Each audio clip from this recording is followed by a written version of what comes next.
This churro cheesecake was actually so good, and the recipe was actually so simple.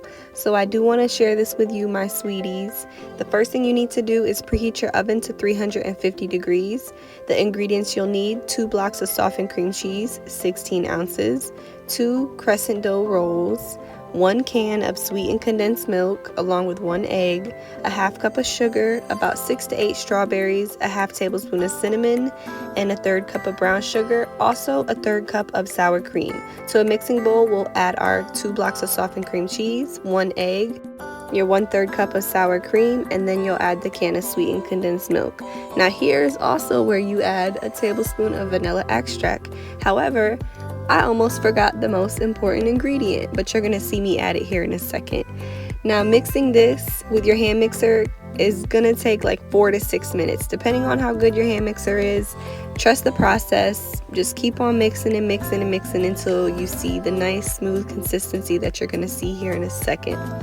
Now once you get to this smooth consistency, we can work on your sugar mixture. Now this is going to contain a half cup of sugar, a 1/3 cup of brown sugar, and a half tablespoon of cinnamon.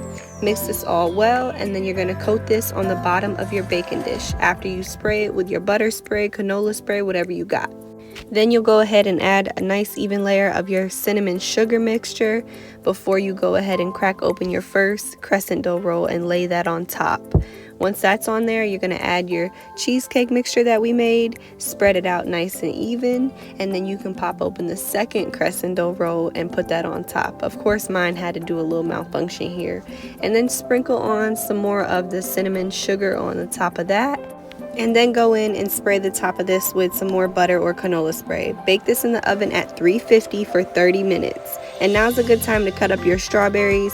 I had some leftover cinnamon sugar mixture in that bowl, so after I cut these up and washed them off, I put them right in that bowl, and they marinated while the cheesecake baked and cooled, and they were just so juicy and delicious on top of this churro cheesecake.